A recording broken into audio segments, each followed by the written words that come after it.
종교개혁가 마틴 루터는 우리가 십계명을 티끌만큼도 지킬 수 없다라고 말씀합니다. 그렇기 때문에 우리가 매 주일 매 예배 시간 때마다 십계명을 낭독합니다. 그때마다 찔림이 있어야 됩니다. 그리고 나에게 중보자가 더 필요하구나라는 것을 겸손히 고백해야 됩니다. 오늘은 십계명 중에 1계명과 2계명의 말씀을 다루게 됩니다. 어쩌면 너무나 잘 알고 있고 너무나 잘 지키고 있다 생각이 들지만 우리가 조금만 잘 생각해 보면 정말 지키기가 어려운 계명 중 하나가 아닐까 생각이 듭니다. 먼저 제가 45문의 문을 읽으면 45문의 답을 해주시면 되겠습니다. 45문입니다. 제1계명이 무엇입니까?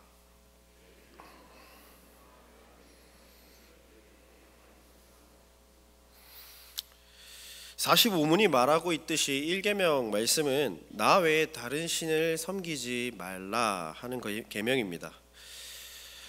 아까도 말씀드렸지만 1계명 아주 친숙합니다.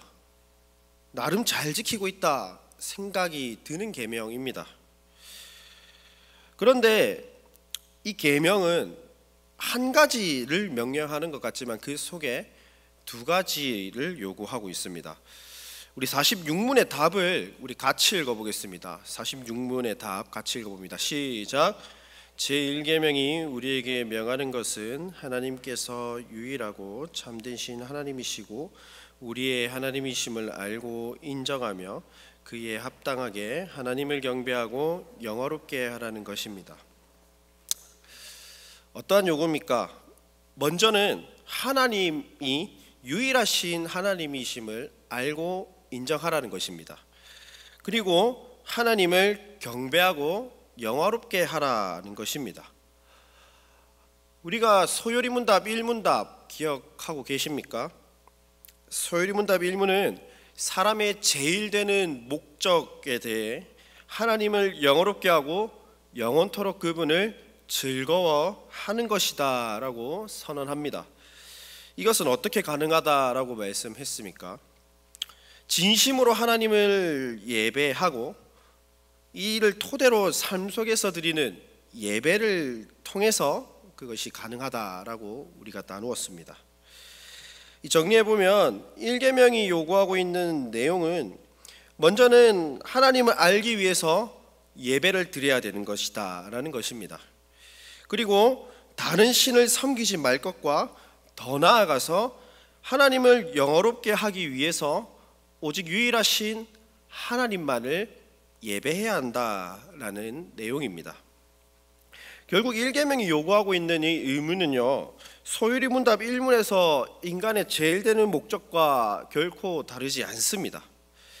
따라서 1계명은 피조물의 영광을 받을 대상, 즉 예배의 대상에 대해서 말해줍니다. 예배의 대상은 다른 신이 아니라 오직 유일하시고 참되신 하나님이시다라는 것을 우리에게 알려줍니다. 1계명을 통해서 하나님만이 참된 유일한 신이심을 드러냅니다. 제 친할머니는 절을 다니십니다. 그런데 보름달이 뜨면 장독대 위에 접시물을 받아놓고 가족들의 건강과 성공을 빌곤 하셨습니다. 또 할머니께서는 돌미역을 하시는데 돌미역철이 다가오는 이 시기가쯤 되면 바다에 가서 또 다른 신을 찾습니다. 집에는요 온갖 부적들이 다 붙어 있고 무당을 부르기도 합니다. 할머니가 찾는 신이 한두 신이 아닌 것 같습니다. 참 많습니다. 그러나 이 땅에 수많은 신들이 존재하지만 소유리문답 5문에 우리가 기억을 한다면요, 하나님은 한 분이십니다. 그리고 오직 하나님 한 분밖에는 이 세상에 참된 신은 없다라는 것입니다. 왜냐하면 하나님은 성경대로 다른 존재에 의해서 창조되거나 다른 존재에 의해서 나타나신 분이 아니시기 때문입니다. 하나님은 영원 전부터 스스로 계신 분입니다. 그리고 앞으로도 영원토록 하나님이십니다. 시편 90편 2절에는 산이 생기기 전, 땅과 세계도 주께서 조성하시기 전, 영원부터 영원까지 주는 하나님이시다 고백합니다. 오직 하나님만이 영원부터 영원까지 존재하시는 유일한 분이심을 고백하시기를 바랍니다. 1계명은 이 사실을 우리에게 알려줍니다. 방금 전에 1계명이 예배의 대상에 대해서 다루고 있다 말씀드렸습니다. 그렇다면 하나님께서 왜 1계명을 시작하면서 10계명을 시작하면서 1계명에서 다른 신을 섬기지 말라라고 말씀을 하셨을까요? 지난주에도 잠시 다루었는데 이 10계명이 부여될 때, 10계명이 주어질 때 당시 배경은 어떤 상황입니까? 하나님의 인도하심을 통해 출애굽하였습니다. 그 후에 약속의 땅을 찾아 향해 광야 생활을 하고 있는 중입니다. 다시 말하면 많은 신들이 있었던 애굽에서 430년이라는 긴 세월을 종살이 했습니다. 그리고 앞으로 가야 할 약속의 땅 가나안 땅에도 수많은 신들이 존재했습니다. 이러한 사실을 염두에 두고 하나님 외에 수많은 이방 신들을 두어 섬기는 것을 경계하시고자 이 계명을 주셨을 것입니다.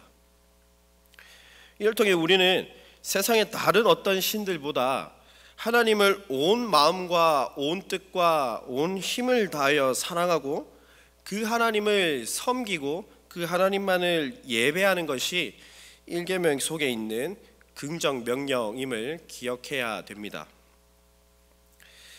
그렇다면 반대로 1계명이 금하고 있는 명령은 무엇일까요? 제가 47문의 물을 읽으면 답을 읽어주시면 감사하겠습니다. 47문입니다. 제1계명이 금하는 것은 무엇입니까?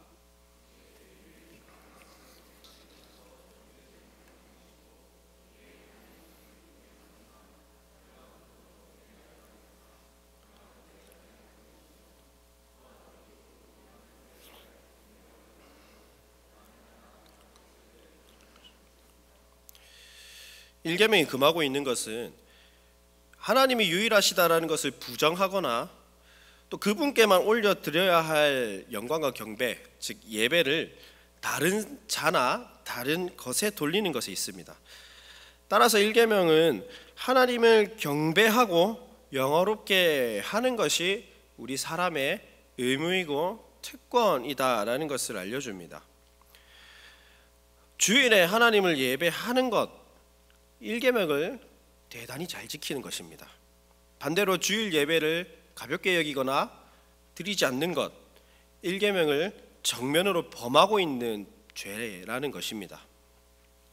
47문이 가지는 가장 기본적인 내용은 간단하게 말해보면 우상 숭배하지 마라 라는 것입니다. 우상 숭배가 무엇입니까? 하나님 말고 다른 신을 찾아서 예배하는 것입니다. 우리 로마서 1장 25절 말씀 한번 찾아볼까요? 로마서 1장 25절입니다.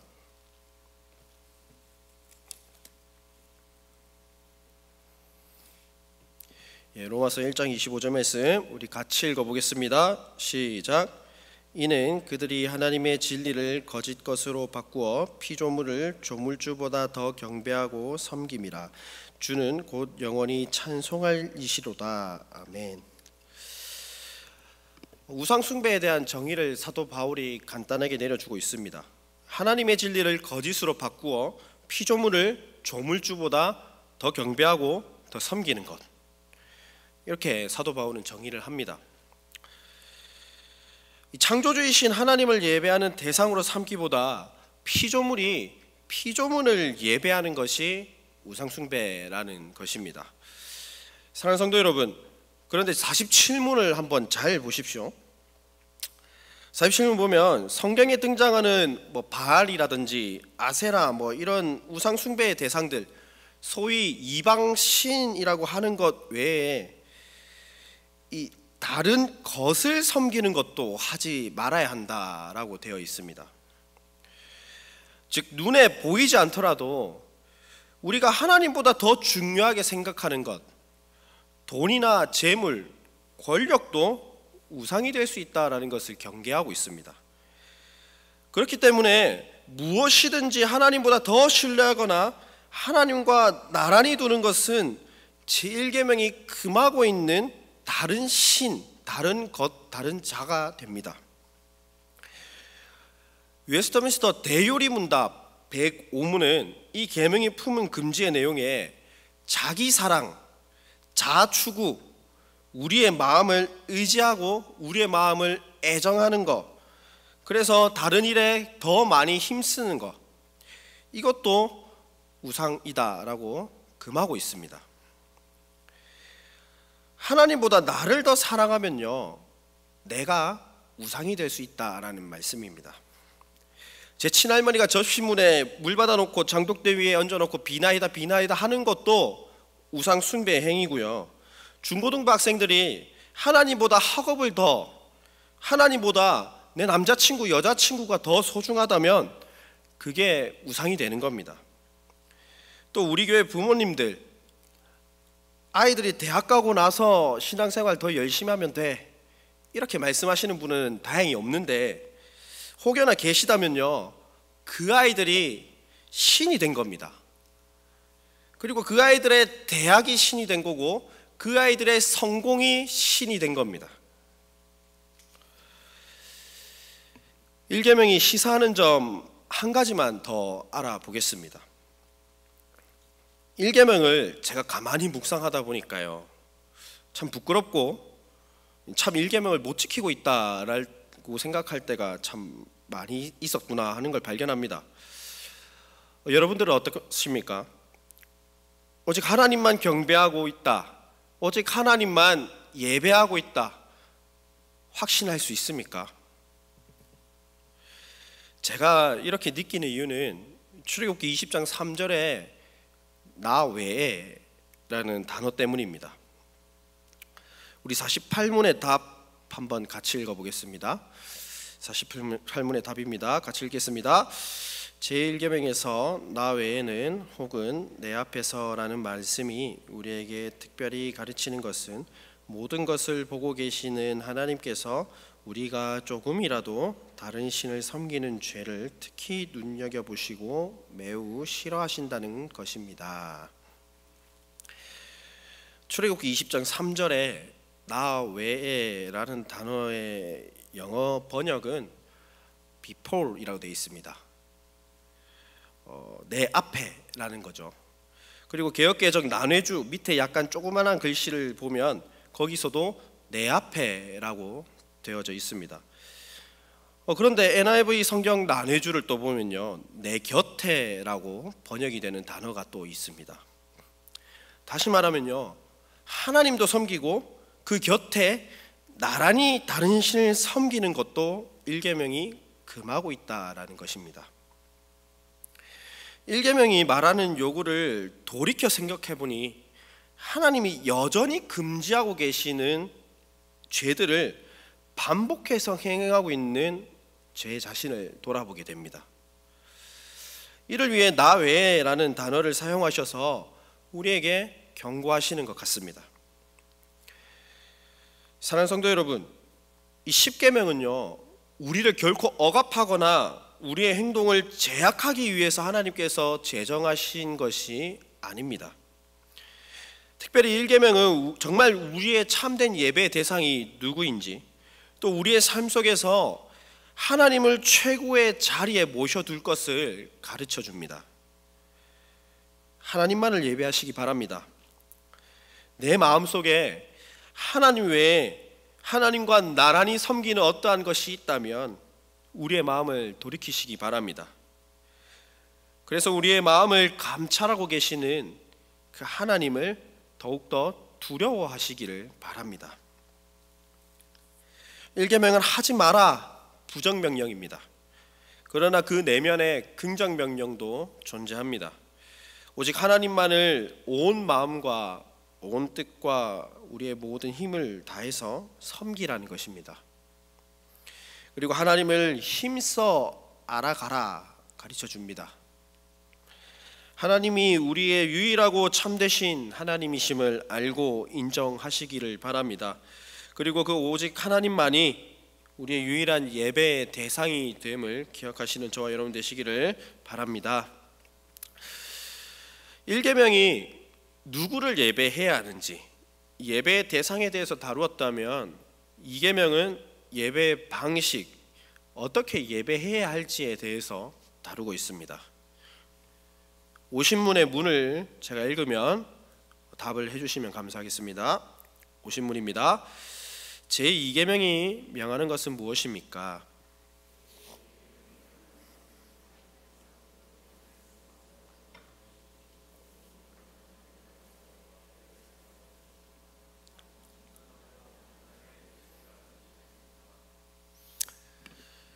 예, 다들 사랑해 보셨죠?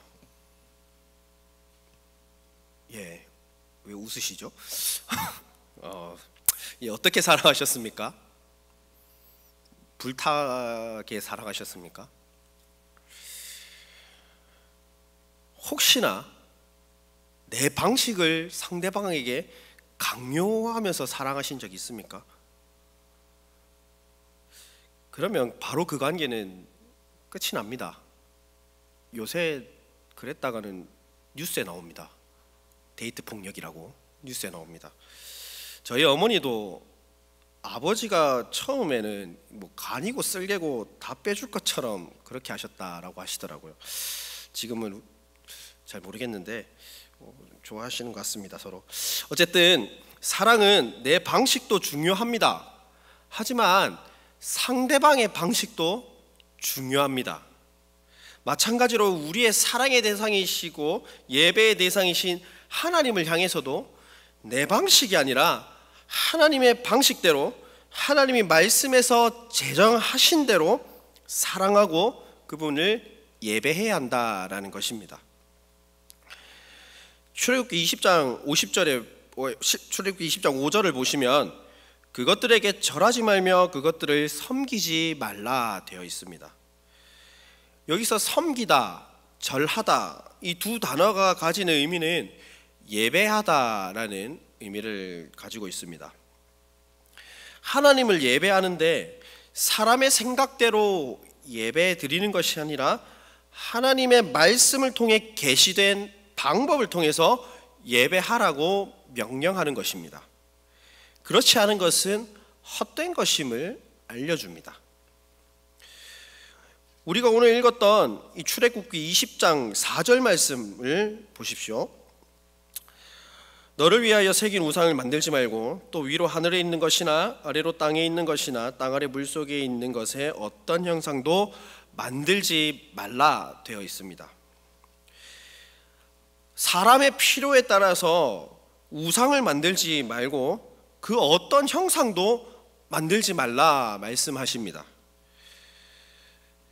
당시 이스라엘 백성들 주변에 있던 신들은 대개 형상을 특징으로 하고 있습니다. 출애굽기 32장에 모세가 산에 올라갔는데 내려옴이 더딤을 보고 이 형 아론을 꼬셔서 이스라엘 백성들이 무엇을 만들어 버립니까? 예, 금송아지를 만듭니다. 그리고 그것을 예배하고 거기에 제물을 드리고 그 금송아지를 두고 애굽 땅에서 인도하여 낸 너희의 신이다라고 말을 합니다. 이스라엘 백성들이 금송아지 이 신상을 만든 이유가 무엇입니까? 출애굽기 32장 1절에 보면 모세가 산에서 내려옴이 더딤을 보고라고 기록이 되어져 있습니다. 즉 광야 한가운데서 이스라엘 백성들이 하나님을 부정한 것은 아니지만 두려움에 사로잡혀서 마치 하나님의 모습이 힘과 부요의 상징인 애굽의 수송아지 아피스처럼 생겼을 것이다, 금송아지처럼 생겼을 것이다 생각하고 만든 것입니다.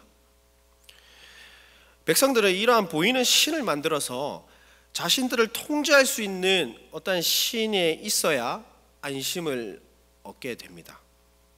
모세가 보이지 않으니까 자기만의 방식으로 신적인 형상을 만들어서 내 생각의 하나님을 이스라엘 백성들이 만든 것입니다. 하지만 소유리문답 4문의 내용처럼 하나님은 영이십니다. 영이시기 때문에 온 땅에 충만하십니다. 그리고 절대 변하시지 않습니다. 창세 전부터 스스로 계신 분이시기 때문에 그 무엇도 그 누구도 의존하시지 않는 분이십니다. 형상을 가질 수 있는 분도 아닙니다. 우리 십자가를 한번 생각해 봅시다.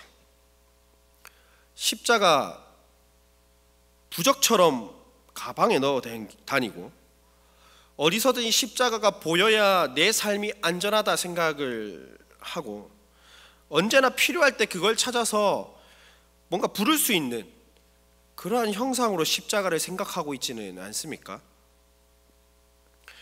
이스라엘 백성들이 불뱀에 물려 죽을 때 주어진 그 노뱀 자체가 생명을 주고 생명을 빼앗아가는 그러한 기능을 하진 못합니다. 믿음의 눈을 들어서 그것을 바라봐야 합니다. 그렇지 않다면 노뱀은 그냥 노조각에 불과합니다. 우리의 예배는 안전합니까? 우리의 필요를 위해 예배를 드리고 우리의 두려움, 우리의 갈증을 해결하기 위해 하나님을 저마다의 방식과 생각을 가지고 예배를 드리고 살아가고 있지는 않습니까? 우리 눈에 보이려고 표현하는 것 그 자체가 유한한 인간이 무한이신 하나님을 우리의 한계 속에 가둬두는 교만한 행위임을 기억하시기를 바랍니다. 그렇다면 예배 중에 우리는 어떻게 이 이계명의 말씀을 지킬 수 있을까요? 성경의 원리대로 예배 드려야겠죠. 장로교 표준문서라는 게 있는데 거기에 예배 모범을 포함하고 있습니다. 예배는 굉장히 중요한 것입니다. 이 예배 모범에 따르면 말씀을 중심에 둡니다. 즉 진리를 선포하고 진리로 예배함을 통해 이 이계명을 지킬 수가 있습니다. 하나님께서는 교회의 은혜의 방편으로 복음의 설교와 성례와 기도를 주셨습니다. 교회는 말씀의 사역자 목사님을 통해 들리는 설교와 또 보는 설교인 세례와 성찬 그것이 행해집니다. 그리고 기도로 그리스도께서 주시는 은혜를 누릴 수 있습니다. 이 외의 것으로 은혜를 누리고자 생각한다면 이 역시 이계명을 어기는 행위입니다. 또한 우리가 찬송을 부를 때도 신중하게 선정해서 불러야 합니다. 그리고 거룩해야 할 성례 그것을 가볍게 여기고 무분별하게 성례를 집례하고 베푸는 것 역시도 마찬가지입니다. 또 사람의 흥미를 돋기 위해서 예배 속에 말씀 선포 이런 시간들을 뺀다든지 이러한 규정적인 원리는 무시한 예배는 아무리 좋은 의도고 선한 의도라 할지라도 하나님의 영광과 하나님께 올려드리는 우리의 감사 제목들을 제한하는 것에 불과합니다. 종교개혁가 칼빈은 타락한 인간 속에 남아있는 이 종교성의 씨앗은 하나님께로 인도하기보다는 자기 욕구에 따라 하나님을 만든다라고 말씀합니다. 그리고 더불어서 우리 인간 모두 타락해버린 인간 모두 우상 만들기 전문가로 준비되고 태어난다라고 말씀합니다. 우상 만들기 전문가인 우리를 향해서 소일의 문답은 이계명이 금하고 있는 내용을 설명합니다. 우리 51문의 답을 보십시오. 한번 계속 띄워주시겠습니까? 51문은 인간이 스스로 만족하기 위한 방식으로 예배 드릴 것을 금지하고 있습니다. 인간이 원하는 방법으로 예배하는 것은 사람을 섬기는 것이다 말씀을 하고 있습니다. 하나님께서는 자신을 계시하신 방법대로 예배하기를 원하십니다. 하나님이 원하시는 방법대로 예배해야 할 이유를 52문에서 알려줍니다. 우리 52문의 답도 같이 읽어볼까요? 52문입니다. 같이 읽겠습니다. 제2계명을 지킬 이유로 이어서 말씀하신 것은 하나님께서 우리의 주권자이시고 우리의 소유주이시며 친히 정하신 대로 경배받기를 열망하신다는 것입니다. 이 계명을 우리가 지켜야 되는 이유는 하나님이 우리를 주관하시고 우리를 소유하시기 때문이다 라고 말씀을 합니다. 오늘 읽은 출애굽기 20장 5절 말씀을 보면 가운데에 질투하시는 하나님이라고 되어져 있습니다. 이 하나님의 질투는 우리가 다른 사람을 향해 질투하는 것과는 차원이 다른 질투입니다. 하나님께서는 자신이 말씀하시는 방식대로 아닌 이 자신이 섬기고 싶은 대로 섬기고 하나님이 아닌 다른 것에 섬기는 것을 질투하시는 겁니다. 하나님의 질투는 백성들을 향한 사랑을 나타냅니다. 이러한 질투하신 하나님은 자기 방식대로 예배하는 자들을 향해 아버지로부터 아들에게로 3, 4대까지 죄를 갚게 한다, 심판을 예언하십니다. 반대로 하나님의 방식대로 하나님을 예배하는 자들을 향해 3, 4대까지 은혜를 베푸시겠다 약속하십니다.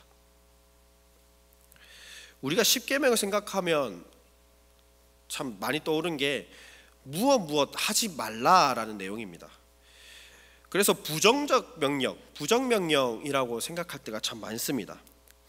그런데 십계명을 긍정적인 명령으로 우리가 시각을 좀 돌려서 바라보면 이 명령들, 이 계명들을 적극적으로 힘을 다하여 지키라라는 말씀이 됩니다. 이 계명도 그렇게 한번 풀어보면 사람의 생각대로 형상을 만들어 예배하지 말고 하나님께서 정하신 방법대로 하나님을 예배하고 섬기기에 힘쓰라라는 명령이 됩니다. 마지막으로 우리가 하나님의 형상을 결코 만들 필요가 없는 이유를 한 가지만 더 살펴보겠습니다. 그 이유는 이미 하나님의 형상이 이 땅에 있기 때문입니다. 창세기 1장 26절 상반절 제가 봉독하겠습니다. 상반절에 하나님이 이르시되 우리의 형상을 따라 우리의 모양대로 우리가 사람을 만들고, 또 창세기 1장 27절 말씀도 제가 읽어드리겠습니다. 하나님이 자기 형상 곧 하나님의 형상대로 사람을 창조하시되 남자와 여자를 창조하시고, 우리의 주인 되시는 하나님, 창조주 되시는 하나님께서 사람을 하나님의 형상대로 만드셨고 사람에게 대리 통치자로서의 사명을 부여하셨습니다. 그러나 우리의 첫 조상 되시는 아담은 하나님의 명령을 잃었습니다. 그 결과 하나님의 형상을 우리는 상실했죠. 이후에 타락한 인간은 거짓된 형상을 만들고 우상 숭배를 했고 잘못된 방식으로 하나님을 예배하기 시작했습니다. 하나님의 형상을 잃어버린 사람은 로마서 1장 22절과 23절의 기록대로라면 스스로 지혜 있다 하지만 어리석게 되었습니다. 그래서 썩어지지 않는 하나님의 영광을 썩어질 사람과 새와 짐승과 기어다니는 동물의 우상으로 바꾸게 되었습니다.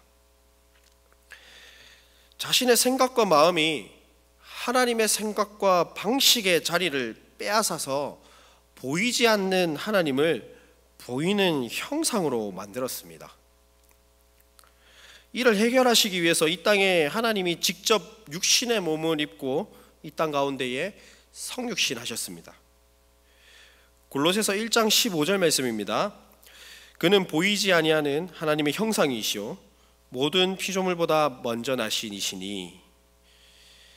이제는 하나님의 형상을 상실하여 온전치 못한 인간을 대신해서 예수님께서 참 되신 하나님의 형상이 되셨습니다.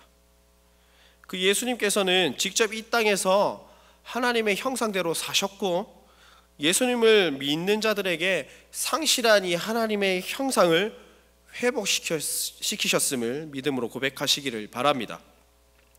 우리는 예수님을 통해서 하나님을 알 수 있습니다. 예수님을 통해서 하나님께 나아갈 수가 있습니다. 결코 다른 형상을 만들어서 하나님을 대신하거나 하나님께 나아갈 수 없음을 기억하시기를 바랍니다. 하나님이 말씀하신 대로 하나님을 섬겨야 하는 이유는 52문의 답처럼 하나님의 형상을 지으신 그대로 회복시킨 하나님께서 우리의 주권자가 되시고 우리의 소유자가 되시기 때문입니다. 그 이유 하나만으로 우리가 어떤 형상을 만들어 하나님이라 생각하고 그것을 섬길 필요가 전혀 없습니다. 하나님은 살아계십니다. 지금도 말씀으로서 우리를 다스리심으로 당신의 주권을 우리에게 펼쳐 보이시는 분이심을 기억한 저와 여러분 되시기를 바랍니다. 이제 말씀했습니다. 오직 한 분, 그 하나님만 예배하시기를 바랍니다. 그리고 오직 한 분, 하나님이 제정하신 방식대로 예배하시기를 바랍니다. 나는 우상을 만들지 않았고 형상을 만들지도 않았다, 이러한 단순한 고백의 차원을 넘어서서 하나님의 형상대로 지음받은 우리가 하나님의 형상대로 살아가고 있지 않음을 고백하시기를 바랍니다. 하나님의 형상인 우리의 모습이 우리의 주권자이시고 소유자 되시는 하나님을 온전히 경배하는 하나님을 삶으로 예배하고 지으신 목적 그대로, 지으신 방법 그대로 살아가는 저와 여러분 되시기를 주님의 이름으로 축복합니다. 이 시간에 함께